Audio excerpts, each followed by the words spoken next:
கர்த்தர் வாக்கு கொடுக்கிறாரு, மகளே மகனே, இப்ப வேண்டான்னு நிறைய பேர் உன்னை புறக்கணிச்சிட்டாங்க.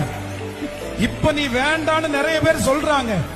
சொந்தக்காரங்க வேண்டான்னு சொல்றாங்க, சுத்தி இருக்கிறவங்க வேண்டான்னு சொல்றாங்க.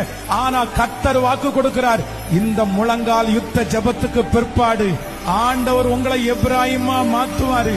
நீங்க இருந்தா தான் அந்த பிரச்சனைக்கு முடிவு. நீங்க இருந்தாதான் அந்த பங்கன்ல சந்தோஷம். உங்களை சத்துருக்கு முன்பாக நான் உனக்கு ஒரு பந்தியை ஆயத்தப்படுத்தி உன் தலையை எண்ணெயினால் அபிஷேகம் பண்ணி உன் பாத்திரத்தை நிரம்பி வழிய பண்ணுவேன். நம்புறவங்க கரங்களை தட்டி, முழு பலத்தோடு கரங்களை தட்டி எஸ் எஸ் எப்ராயிம யாரும் உதறி தள்ள முடியாது. எப்ராயிம அசட்டை பண்ண முடியாது. வாக்கு கொடுக்கிறாரு.